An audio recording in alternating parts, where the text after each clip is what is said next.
Dear civil engineers, welcome back to School of Civil Engineering. This is Hedaetullah with another new video, Etabs software. In this lecture, I am just going to show that how we'll use property modifier perfectly on a structure. You know that property modifier is a most important thing of a structure.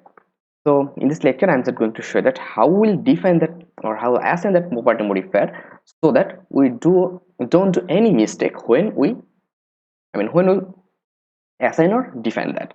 So before starting, if you're new to our channel, then don't forget to subscribe to our channel and also press the bell icon so that you get every update ever first. And if you like me, or if you love our channel, and if you think that this channel is supportive for you, then don't forget to join our channel to support me, okay, as a member. So here I have just created two model here. Okay, so I'll just here just you can see that. Now what we'll do, first of all, I have defined that materials properties, section properties. If I just for B means beam, just see property modifier I have defined on here one on one. I didn't change anything here. And must remember also, this is not a good practice to provide property modifier here, because if you provide property modifier here, then you may done some mistake. Okay, that's why I'll request you, do not use property modifier here. Will not use property modifier here. Sorry. So where I'll define property modifier or assign property modifier. First of all, I'll just from here. Okay, from here I'll just analyze that. I have defined equal load and I have defined equal section value here. Everything is same. So if I just show you just for dead load, yeah, for dead load apply. Sorry, this is already in deformed shape. So for reaction fz apply, just see here 23.58, 23.58, 23.58 and 23.58. Everywhere our value are same. Okay, and okay, so here everywhere value are same. And also if we just see our moment, value of moment, then apply, just see everywhere our moment are also same. Okay, now I will define property modifier. For that figure, I will define property modifier for service load, and for that one I will provide define property modifier for ultimate condition. Okay, so I'll just it and I'll select for service load. You know that for column it will be 1 and for beam it will be 0.5.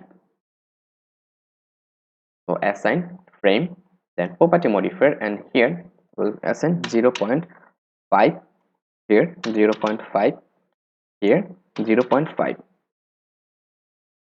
then apply. Okay, so we have defined property modifier here, then okay. And also I'll select that beam and here frame property modifier, and I'll assign you know that as an engineer, first of all you have to create a model in Etabs, then you have to analyze that model and you have to provide it all of that building check, and after that you will go for building design by using ultimate condition of our property modifier. Okay, so here I'll just put 0.35. This for as per ACI code or BNBC 0.35, then apply. Okay, and for that both columns will define a frame property modifier, and for that column 0.7, 0.7 and also 0.7. now see the difference, apply, then okay. Now we'll go for analysis. Just see here it's showing maximum displacement and this showing low displacement, right? Here it's showing low displacement, very low displacement. And if I just go here for here, sorry, here for moment for dead load apply, just see, now they have some difference.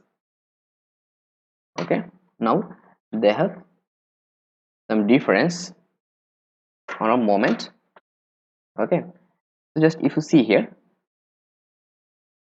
actually as we are using a little structure or a simple structure, that's why the difference is not so good. But if you see here, this is 53.2082 and here 53.1306, and that means here the moments are higher than here, and it should be okay. It should, because when we'll use ultimate condition, then the more reinforcement will required to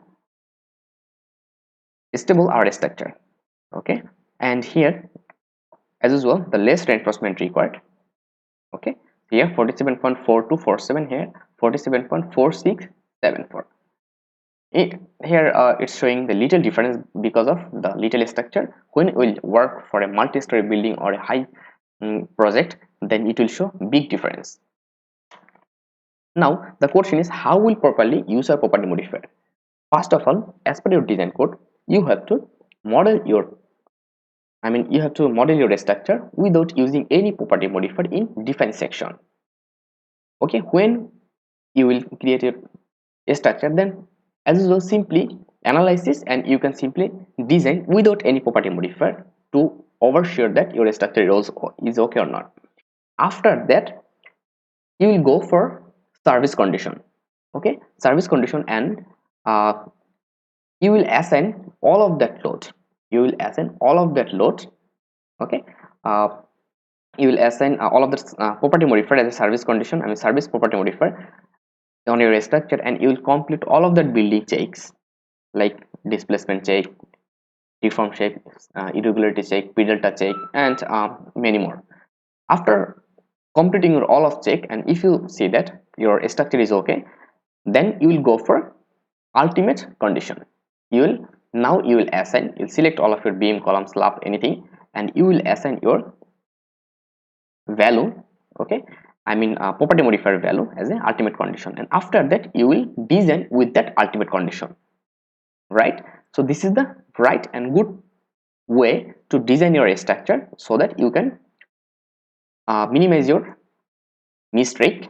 Okay, so thank you very much. Stay connected till next video, and if you need help, you can watch our previous lecture, and also if you want to support me, then please join as a member, and as a member you will get many features from us, because you will get some paid Excel file from us, and many things you can check out in description. So thank you very much. Stay connected till next video.